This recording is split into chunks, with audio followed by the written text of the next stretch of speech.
Guess what we're talking about today? You and me, baby. We're talking about the it factor. That's right, the it factor. I don't even know how to say it, but we're talking about it. Some people just have it, don't they? Just think about who you admire that has the it factor. I'll give you my list: Oprah, The Rock, the Dalai Lama, Taylor Swift. Oh, and the late Robin Williams and Dr. Martin Luther King Jr.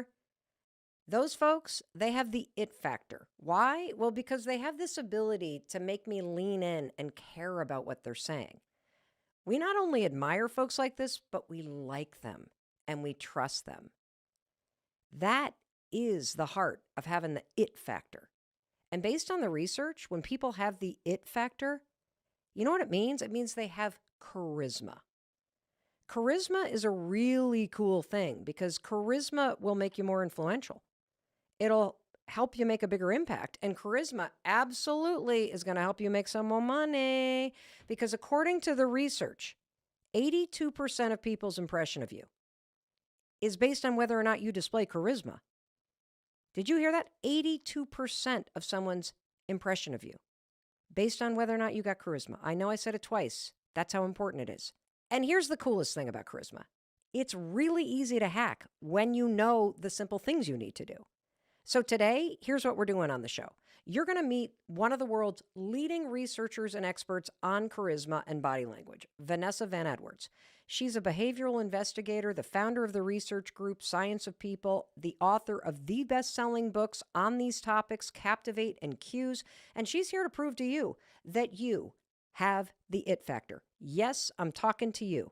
And the skill of charisma, that is how you are going to bring your it factor to life so you can make an impact, you can influence people, and you can make more income. Let's go, man. Class is in session. I am so excited for this. So let's dial up the skill of charisma. Let's bring the it factor to life. Let's increase our influence, impact, and income, people. And let's welcome Vanessa to the Mel Robbins podcast. I'm so excited for this. Vanessa, I'm so glad you're here. Well, welcome. I'm so psyched you're here.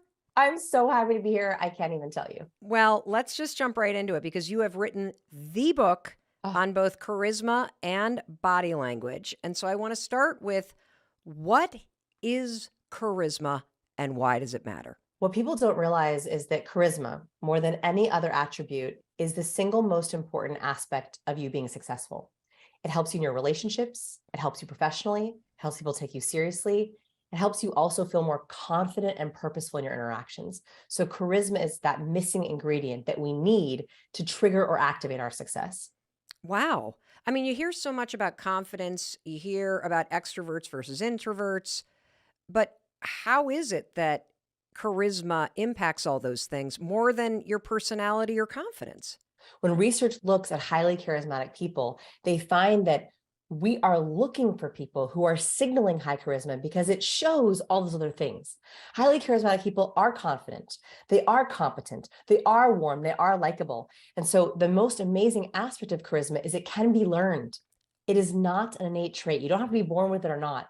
That anyone can learn how to be more charismatic through a very specific set of cues. That's crazy. And you say that you were very awkward before you leveraged all the cues you're about to teach us. Will you tell us a little bit about what you struggled with? So what's funny about charisma, I've always been fascinated by this trait. I'm a recovering awkward person. So charisma does not come naturally to me. I've always been fascinated by the cool kids. I watch them and I'm like, oh, how do they know what to do? And so I was for many years trapped by this mistaken belief that to be charismatic, you have to be extroverted. You have to be bubbly, you have to be the life of the party. And I am not an extrovert. And so I always thought, well, I guess I can't have it. It's an innate trait, you have to be extroverted. What research actually finds is that charisma has nothing to do with your extroversion, your attractiveness, your athleticism, even your intelligence. The actual definition of highly charismatic people, what makes them different is they send a very specific set of social signals. Specifically, they are constantly signaling high warmth, so trust, likability, friendliness, along with, and this is the key, a balance of high competence, capability, power, effectiveness. And what's magical about this is if you're with someone and you are drawn into them, you immediately are able to answer two questions. I can trust you and I can rely on you. And so highly charismatic people, that's what they're signaling, warmth and competence at all times. Wow. Okay. So let me see if I just can bottom line this. Yes. So, charisma, if you have charisma or you display charisma, I guess is what I should say. Yes. If you display charisma, other people are left with the impression that they can trust you and that they can count on you. Is that Yes, right? that is exactly right. And the hard part about this is you can be the warmest, most competent person in the world. But if you don't show those signals, the world does not believe you. And this comes from amazing research out of Princeton University, which found that under signaling, so not signaling enough, and this is what happens, I think, with very smart people. So most of my students are off the charts intelligence, high achievers, and they think, oh, my smarts will speak for me, right? I'm really smart. I can make it through anything. I'm super prepared. I have great answers. And the problem is they under signal the warmth and competence cues. And what Dr. Fisk found, the creator of this research, she found that without enough warmth, people do not believe your competence. So the problem of smart people is they think their smarts work for them, but if they're not using the right signals, the world literally cannot believe them. Wow. That's so is this why charisma matters? So I think of charisma like a lubricant, right? So when we're in That's social sexy. interactions, a That social is not lubricant. exactly the word that I thought that or the metaphor I thought you were going to use. Okay, so But charisma it makes is a everything social smooth. lubricant, everybody. Yeah, it Okay. makes it smooth, it makes it smooth. Because listen, my social interactions before I learned this science were like the opposite of smooth. They were crunchy, like not in a good way, right? Okay, Like so you said you were awkward. Give us an example. Come on, Vanessa. I'm a recovering awkward person. So awkwardness, let's talk. Awkwardness is one of my favorite topics. Awkwardness dresses up in different ways. So my awkwardness, and everyone has different things. So I'm curious, Mel, if you have any awkwardness, how it dresses up. Some people, they feel awkward because of fear. Their fear of being rejected, fear of being criticized, fear of saying something silly or sounding stupid. And so their awkwardness will dress up as shutting down. So for me, my awkwardness, I'm an overthinker. I'm the person who I get in bed at the end of the night and I literally rethink every conversation I've had the whole day. Right? Or like I overanalyze my answers before I even say anything, which makes me a Mm-hmm. terrible conversationalist and listener. So my awkwardness would make me shut in, shut down. And so my introverts listening, this is often what happens when you feel awkward. You're afraid of a silence or being judged. You shut in, you close down, you stop talking. Other people, my extroverts, their awkwardness dresses up as something else. Their awkwardness dresses up as showing off, over the top, being a drama queen, talking too much. Some of my extroverted awkward friends, they'll say, sometimes I just can't stop talking. Literally, my mouth just keeps going. And so awkwardness is this really interesting way that we try to cover our fear. And so when I say I'm a recovering awkward person, I've had to conquer a lot of internal fear to be able to have interactions that I desperately, desperately want to have.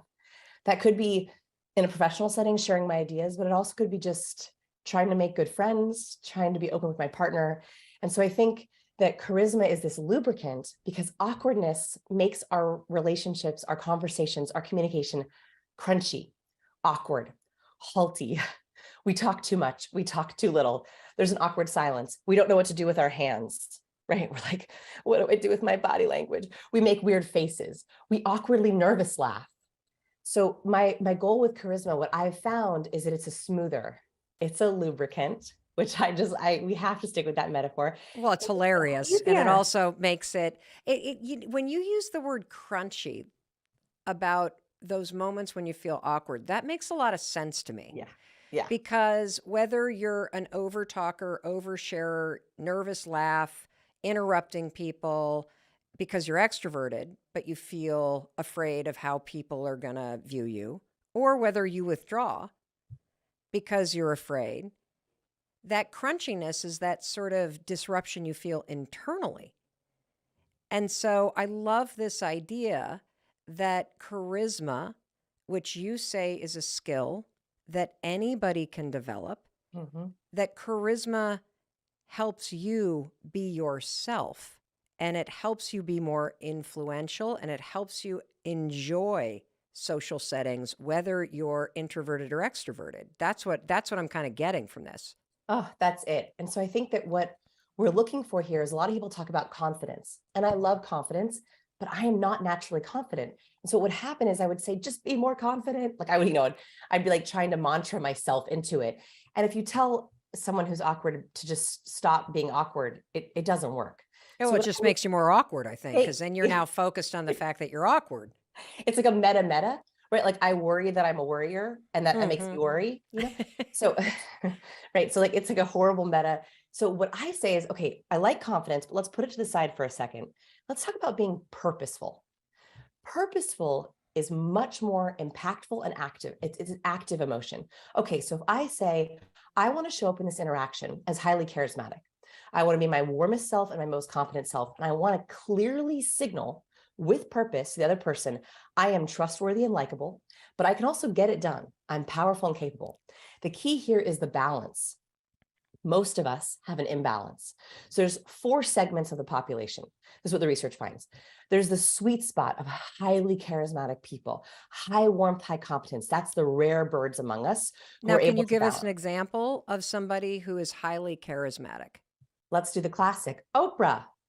Okay. Oprah is highly charismatic, and here's why. She can be in an interview and she can make the other person feel so comfortable. They share their darkest secrets. That's warmth. That's trust. She can cry with the other person. She can mimic their facial expressions. Her warmth literally draws out other people's warmth. However, you also take her very seriously. She is smart. She knows her answers. You can't sneak something by her. And that's her signaling, I'm competent. I'm going to make sure that I get to the truth here. You can rely on me to ask the hard questions. That's the perfect example. What Oprah does and what most charismatic people do, which I want to teach everyone who's listening how to do, is you can use charisma like a dial. It's just like a thermostat. So in some situations, when you want to dial up a little bit extra warmth, you can use more warmth cues. And Oprah does this exceptionally well. In her hard-hitting interviews, she'll dial up competence. She'll hit them with the hard questions.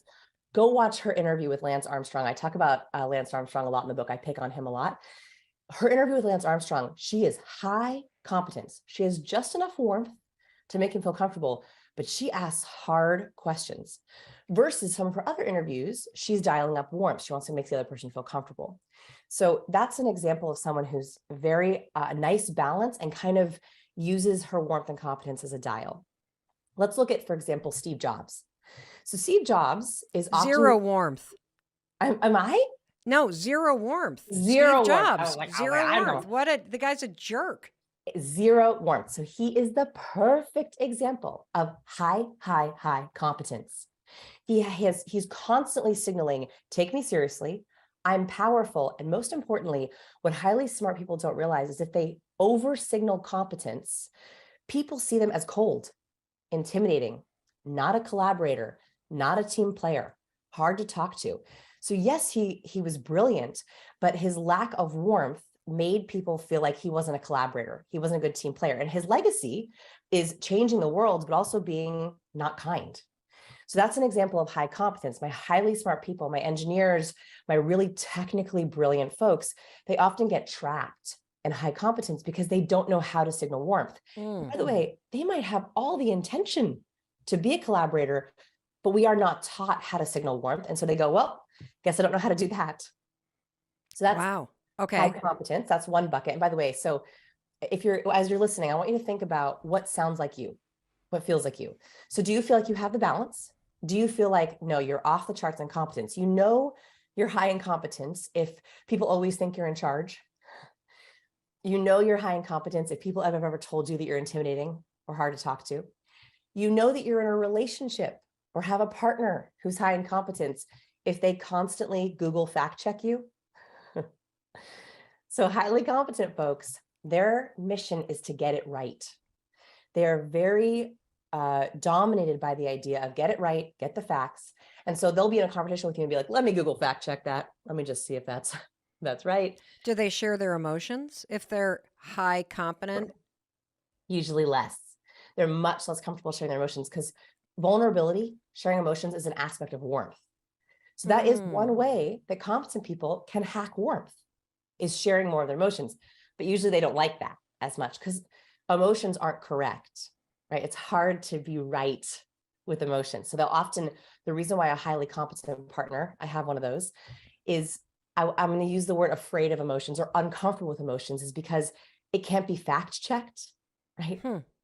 If someone says as a partner, I feel upset with you, how do you verify that? How do you fix it? Where's the solution? A highly competent partner, they love solving things, right? You come to them and you're like, I'm just having a bad day. And they're like, let me fix that for you. And you're like, I don't want you to fix it. I just want you to listen. And they're like, or, no, I don't know how to do that, because they're fixers.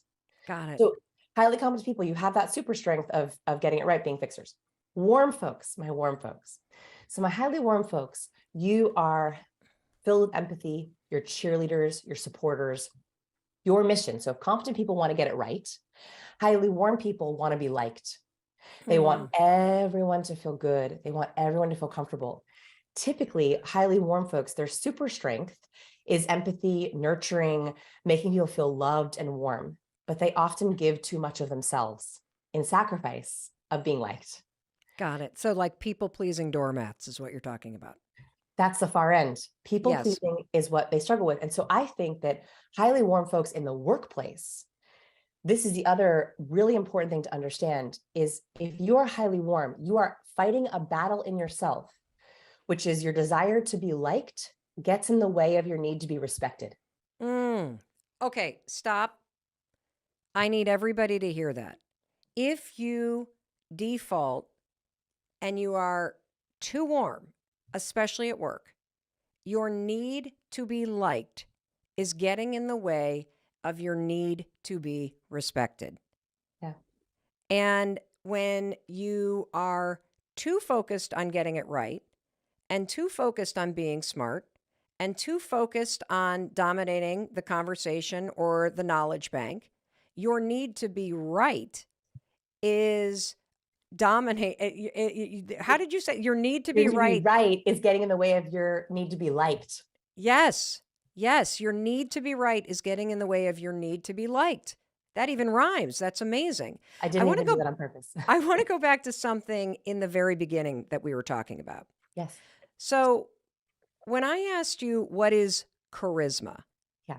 and you said it has nothing to do with personality, it has nothing to do with introversion or extroversion, it is not about being confident, that charisma is something that you display to other people, correct? Yes. And charisma matters because if you have charisma, people trust you, they like you, they count on you, which I would think means it makes you more influential, it makes you more successful, it makes you have greater influence. Is that what the benefits of charisma are? Influence, impact, and income. So the reason Whoa, why, hold yeah, on, hold on. So charisma yeah, impacts the three I's. the three I's, all three of them. Why? If you are warm and competent, you are less likely to be underestimated. You're less likely to be dismissed and doubted. Why? We are attracted to highly charismatic people because charisma is contagious. And they have actually proven this in the lab. The more charismatic you are, the more you clearly and purposefully, I keep using the word purposeful on purpose, the more clearly you signal warmth and competence, the more contagious you are. We like to be around warm, competent people because they make us more warm and competent. And so nonverbal signals, vocal signals, verbal signals, we are constantly aware of because we want to catch them. So the reason why we're drawn to people who are that influence piece, that influence or impact piece, is because we are influenced by people who we want to be contagious with. Mm. We also want to be more warm and competent. So if we're around someone who's warm and competent, it makes us feel like our best selves. If you think about the most charismatic person you know, so just think about them for a second, they make you feel better. They make you feel like your best self. That's the difference, I think, between, for example, a highly charismatic person and a narcissist, right? Like, this is not just about confidence. It's about someone who actually is positively infectious. And they've proven this with both negative and positive cues. So for example, Dr. Matthew Lieberman at UCLA, he flashed people a fear microexpression. So fear microexpression is when we raise our eyebrows up our forehead and we widen our eyes so our whites show, and we take in a deep breath. So we go, Yes. so that expression, if he flashes that expression to someone in a fMRI, their amygdala, where they process fear, begins to activate. We catch the fear. Literally just seeing someone with a fear face makes us feel afraid. The most important part of this experiment, though, is the moment that someone labeled the fear. So in their head or out loud said, fear, it deactivated their amygdala. In other words, being aware of the cues that are being sent to us, both negative and positive, makes us aware of who is infecting us. So that influence, that impact is that highly charismatic people are so clear with their signals. It's like they're gifting, another Oprah reference, they're gifting warmth for you, competence for you, charisma for you, and not charismatic people, people who are anxious, afraid, awkward, they are signaling negative cues. That's why we don't want to be around them.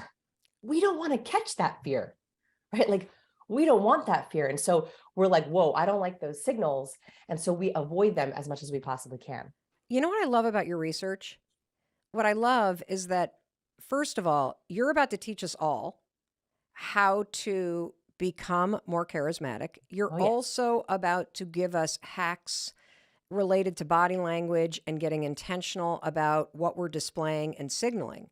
But Yes. what I also love about your research is that I need everybody listening to understand something. Right now, you are unintentionally sending signals and cues to people. That's it. You are walking around, and whether it's a negative mood or it's anxiety or it's insecurity or it's awkwardness, or you're so focused on being right that you don't realize that you're sending signals and cues that make people not like you and not trust you, or you're so focused on being liked and that you're sending these signals of being a warm pushover, which is why you're never respected and why you're passed over at work. And so, what I love about this research is that you're helping us focus on two factors that you can display that will increase influence, impact, and income. And it doesn't matter whether you're shy or whether you're bossy. These strategies are going to work for all of us. One thing I would love for you to talk about before we talk about the cues is this. So in that study that you cited from Princeton, Yes. they also found that charisma accounts for 82% of how people evaluate you. So can you unpack that? Because I think it's really important for us to understand. This is not only a good idea because you're going to make more money, be more influential, and make a bigger impact. Based on the science, this is how people view you. And so can you 82%. unpack this for us? So I was also shocked by that number. By the way, it's very rare to see a number that big in science, right? Especially because if I were to ask someone, how do you want to be perceived? You're going to get a list of 100 adjectives: funny, extroverted, bubbly, attractive, whatever. Actually, when someone is interacting with us, and by the way, this is not just in person, this is on your LinkedIn profile, in Zoom, on the phone, in chats, in Slack, in DMs, in your email inbox. People are using warmth and competent signals to make up 82% of their judgment of you. Okay, stop. Everybody, did you just hear that? People are using warmth and competence, which are the two things that make up your charisma. 82% of how people judge you, evaluate you, size you up, decide to hire or date you has to do with whether or not you're warm or competent. That's bananas. It's bananas, and it's not just your first impression. It's actually every single impression. So yes, your first impression is important, but even if you don't feel you've had a good first impression, that's okay. We are reevaluating this on every Zoom call. If someone sees your name pop up in their inbox, They're also wondering, is this a warm and competent email? In other words, can I trust this email? Can I rely on this email? The Hmm. more warm and competent your email is, the faster response rates you're going to get. We as humans have a really hard time responding to, connecting with, building rapport with, being impacted by people who undersignal or people who signal in an imbalanced way. So what we're talking about here, that 82%, is making it easier for people to interact with you.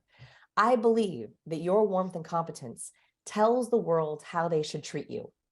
So Wow. And you want here's to what be I believe, treated. Vanessa. You want to hear what I believe, Vanessa? I Yes. believe we all have a huge blind spot when it comes to what we're signaling other people. That you may think you know how you come across and what you're displaying, but I have a feeling that we are about to learn from Vanessa that we have a massive blind spot when it comes to warmth and confidence and how you're displaying charisma or not.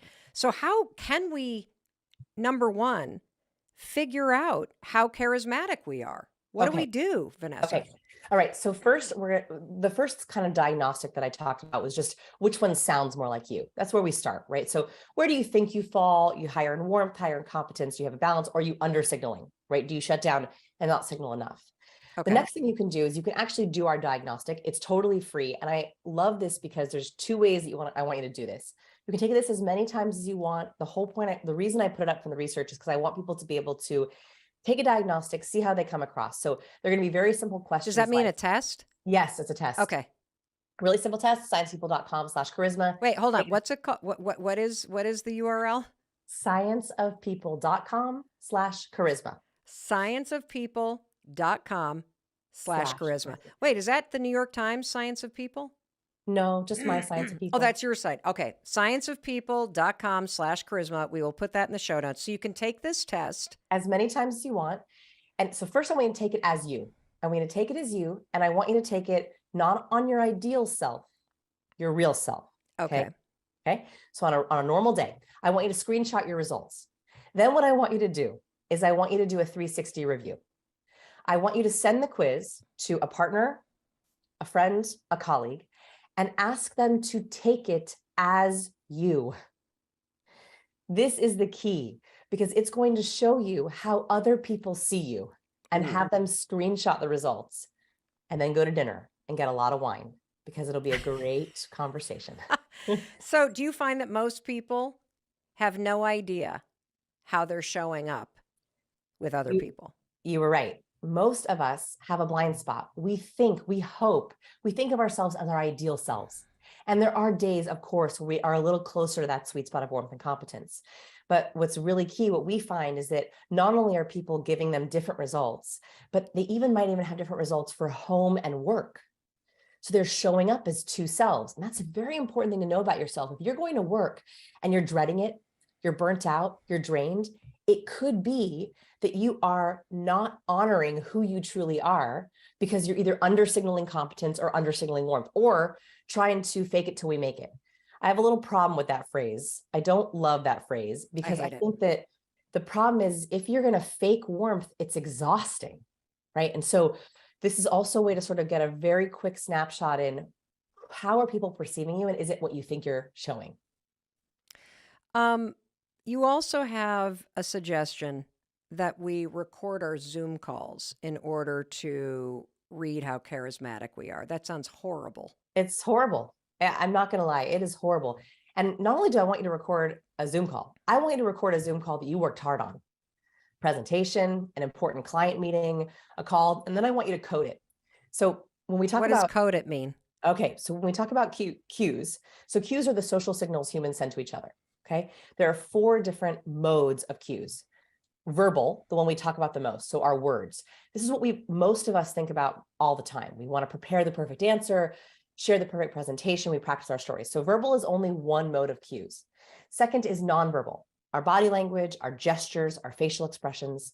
The third, the most important one that's overlooked, is voice tone, our vocal power, our volume, our pace, our cadence, our tone. And the last smallest one is ornaments, the jewelry we wear, what's behind us in our background, the color of our nails, how we wear our hair, our glasses. Those are the ornaments. What I want you to do is I want you to code yourself for every cue that you're showing. Everything from how many gestures you're using to what your facial expressions are doing, to your movement, to your fidgeting, to your vocal power, to the kinds of words you're using. That's also going to give you a snapshot, because what we've found in our research is that there are certain very clear signals of warmth, cues of warmth, and cues of competence. And the last one are danger zone cues, cues that are negative. My goal, this is a way that you can see, is how are you signaling warmth and competence? What are you doing with your body and your voice and your face that's making people treat you the way that they're treating you? Guess what we're talking about today? You and me, baby. We're talking about the it factor. Some people just have it, don't they? And based on the research, when people have the it factor, it means they have charisma. So today, you're going to meet one of the world's leading researchers and experts on charisma and body language.